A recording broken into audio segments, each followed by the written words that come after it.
conversation of creating invincible health, let's say, is immunological momentum. It's a good term to think about, immunological momentum. It's not like tomorrow we're going to have an impenetrable immune system. That's how a lot of people think. They're like, oh, let me do this thing, that thing, okay, and now I'm fortified, I'm good, I'm protected. It's a progression, as we've referenced before. So you're creating a situation inside yourself where you're momentously moving forward. There's a momentum with your immune system to the point where it becomes so hyper intelligent, so fortified, that literally you don't need to ever think about getting sick ever again under any circumstance. That's where I'm at. That's where I'm at with the whole thing, is I don't get sick for any reason under any circumstance that I've been aware of up to this point, and I've pushed it. I've done sleep deprivation 3 nights in a row, just writing books, just like, how far can I push this? What can I do? I don't recommend that, but you know, being in an environment like this, being in Hawaii, being, you know, in Sedona during the winter, you know, and just being full on with my whole deal, I might get tired. I might get bags under my eyes. I might get, you know, those things, but I don't get sick. I don't get the common cold, right? The common cold. If you're getting the common cold, that means that there's like virtually no immune system present. It's offline. That's a really important idea to just drive forward, because everything comes down to immunology. Your immune system. How protected is your immune system? How intelligent are the white blood cells of your immune system? The macrophages, the T and B cells, the natural killer cells, all the different functions of your immune armada, your immune artillery weapons, if you will. How much are they really functioning? And so when we think of vaccines and antibiotics, this is an interesting thing to me. Now, I've thrown out things here and there, obviously. You guys know where I'm at with it. But let me draw that out a little bit further. I'm not anti-vaccine, just so you know. I'm not. I'm anti-toxin. I'm anti-neurotoxin. Does that make sense? You get that distinction? Vaccines are important. Vaccines have been used for thousands of years. The first syringe was discovered in the 1600s, officially. But now there's new evidence that the syringes may have actually been around for thousands of years.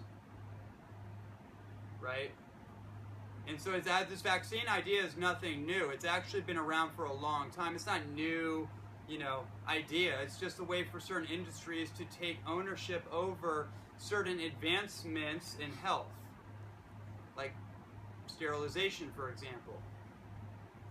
But vaccines have been used for a long time. The only difference is we had natural methodology for vaccination. And now, my argument that I put out there, and that a lot of other people much more qualified than me are putting out there, is that we need this technology, but we need to use the right technology. The vaccines that we're using, which is basically like black magic, it's like witchcraft. If you study the ingredients, I think I mentioned that before. It's like Macbeth and the witch's brew, just throwing random things in there. You study the ingredients, it's like, whoa, this is way crazier than that, right? But if you look at the technology that we have available to us and have had available to us, you realize like, oh, wait, what if we just did that, right? What if we just did or experimented with ozone therapy in the presence of an infection? What if we just experimented with vitamin C therapy, intravenous vitamin C therapy? They do that. Yes, they do, right? But that's like undercover. This stuff is being done every single day, and people are recovering every single day. But it's not, you're not going to find it on the mass media news outlets. You're not going to find it at your local pharmacy. You have to do it on your own. You have to research it on your own, right? And that's why I'm so passionate about putting it out there, just so you know about it. Just so you know that it's an option on the menu board of the universe. You just got to order what you want on the menu board, and it will come to you as needed. So let's also talk about this idea of antibiotics. Now, I've spoken out about this for many years because of my study into the microbiome. If you look at your immune system, 80% of it is dictated by beneficial bacteria. When somebody has candida, that's also known as a dysbiosis. Dysbiosis meaning an imbalance of bacteria, right? Typically you want somewhere about 80 to 20%. 80% beneficial bacteria, the bacteria that help metabolize and digest food, right? And create neurotransmitters like serotonin. Most of your serotonin is produced in your gut by bacteria. So that's an important thing to realize too. And you want like 20% maybe opportunistic bacteria. It's an appropriate ratio. What's happening is we're completely reversed. And what antibiotics do, pharmaceutical grade antibiotics, across the board. Now there's cases where people have a serious infection, like a urinary tract infection or a kidney infection. Antibiotics are critical, so important. But again, same perspective as the vaccines. Do you guys know what the first antibiotic was ever used before pharmaceutical industry came along? The very first antibiotic. Does anyone know? Human waste? Not exactly. Cheese. Not exactly what I'm referring to. Silver. Silver.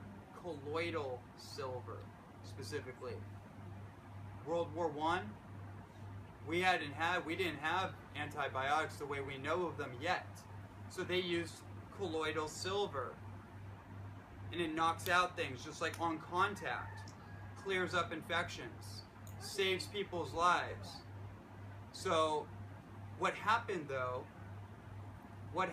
is that about that time, the pharmaceutical industry came along and they started to create their version of antibiotics, and they actually outlawed colloidal silver from being marketed as an antibiotic.